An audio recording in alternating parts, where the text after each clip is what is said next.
Pavilion on the campus of Villanova, where tonight the Wildcats take on their inner-city rivals, the Temple Owls. 12 miles separate these two Philly neighbors, but when they meet, there's no such thing as brotherly love. It's a Big Five battle next.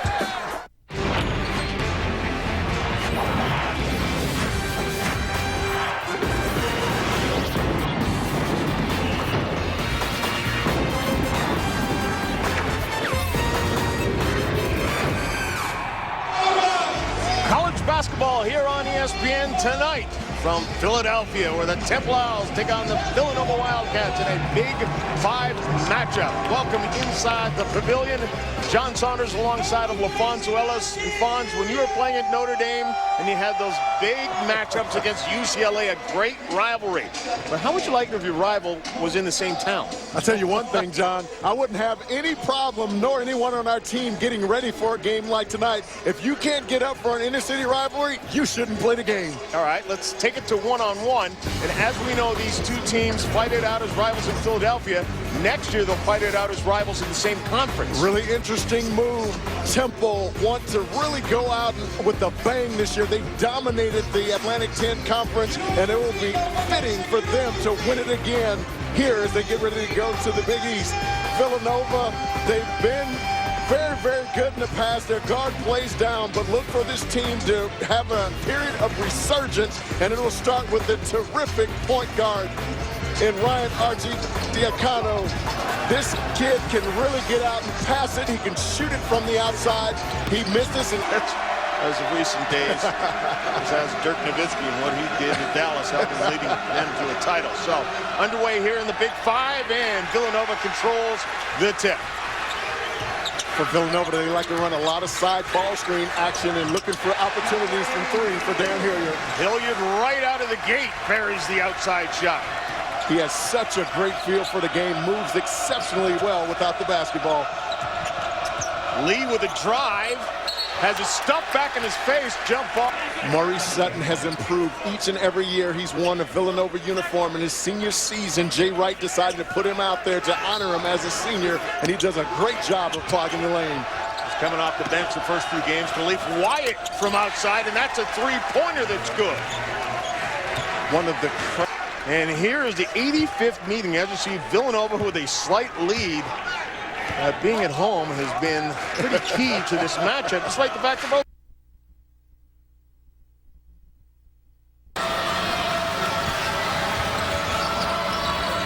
Galloway with the ball fake into the lane. Finds Durant wide open. Had plenty of time to line that one up, and he knocks another one down. And that's LaSalle. John Saunders alongside of LaFonso Ellis, and Joe Lenardi, our bracketologist from ESPN, joins us to talk Big Five basketball. How important is this to the kids who are recruited in Philadelphia, who get a chance to stay home and have their choice of these five big schools, and again add Drexel to the mix as well? It's enormous in large part, John, because they play each other in the summer. Mark Macon is here tonight, a great Temple player and longtime assistant. So these guys do have a bond that lasts a lifetime. And then you get the older ones from a generation ago. You don't see them in the gyms playing summer leagues. You see them at golf outings instead, because it's the only thing they can still play. And I'm in that crowd. We had the privilege while I was at Notre Dame, and being from the Midwest, I didn't know anything about the Big Five. And of course, Digger, being a New Yorker, he would bring us up here, and we played LaSalle every year. And that allowed me to begin to understand the magnitude of this inner Philly thing, Digger used to call it. You played at the Palestra. I certainly did. I remember. And lost to Lionel Simmons, the L Train. 3,000 points later, the L Train had a pretty good career. Jack Hurd, tremendous perimeter shooter. He hurt us that game as well. Was Doug Overton still on that team? D.O. was. Muftal Yaru. Again, the face-up jump shot for a big man with a nice touch. Tim Legler. Yeah. LaSalle was pretty good. Now I realized that I've played in the NBA with several Big Five guys. We pointed to Mark Macon. He and I started in Denver together. I played with Eddie Jones down in Miami, and so Big Five well represented in the NBA. Aaron McKee on the Sixers bench still.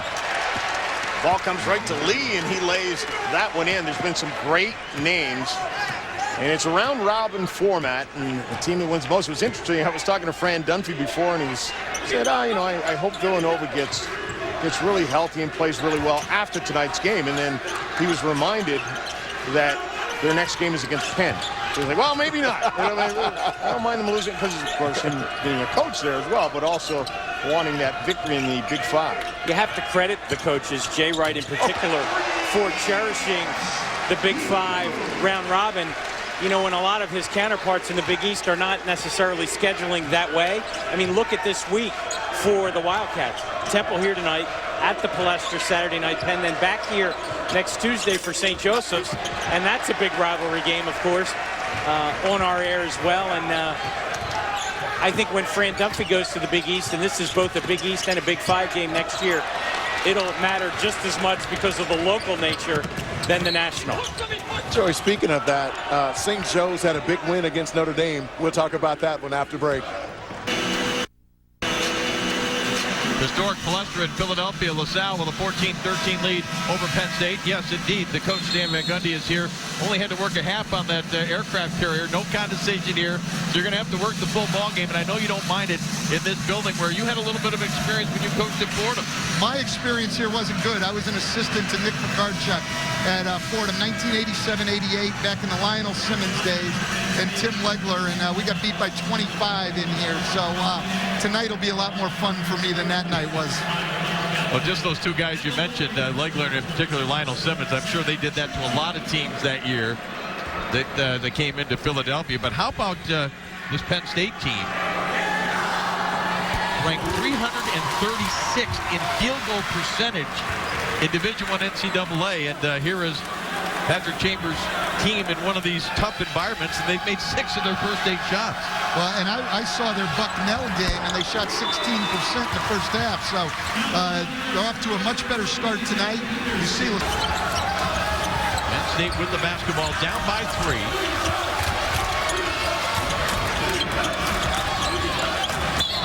Great ball movement. Oh, and a tough shot by Jermaine Marshall.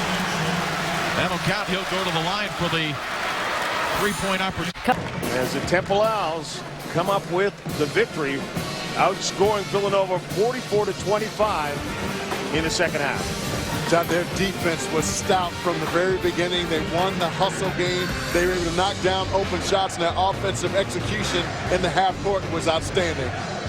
The Fran Dunphy squad goes to 6-0. They have Duke coming up on Saturday. You can watch that on ESPN. The final score, 76-61. Coming up next on ESPN2 Sports Center. For LaFonso Ellis, I'm John Saunders. Thanks for watching. The kind of local rivalry that turns husbands against wives and brothers against sisters. Temple Villanova, Big Five, big rivalry. Records usually don't matter, which at this point is music to the Wildcats' ears because Jay Wright's squad is 4-3 and struggling, while Fran Dunphy's is 5-0. First half of this one, Scooty Randall, one of 2 early triples to put the Owls up by 1. He was on fire tonight, but Nova kept their home crowd on their feet. Check out Maurice Sutton with the drive and the slam. Nova had a 4-point lead at the half, but the Owls ran away with it in the second. 29 seconds to go. Scooty puts up his 21st point. Temple takes it 76-61, winning at the Pavilion for the first time since 1990. They're also 6-0 for the first time in 25 years. LaSalle wearing the throwback jerseys tonight as they hosted Penn State at the Palestra. Tyreek Duren driving it up the middle. He had 15 points in the first half. That put the Explorers up 38-34. Duren with a career-high 29 tonight as LaSalle ran away with it 82-57 to improve to 5-1.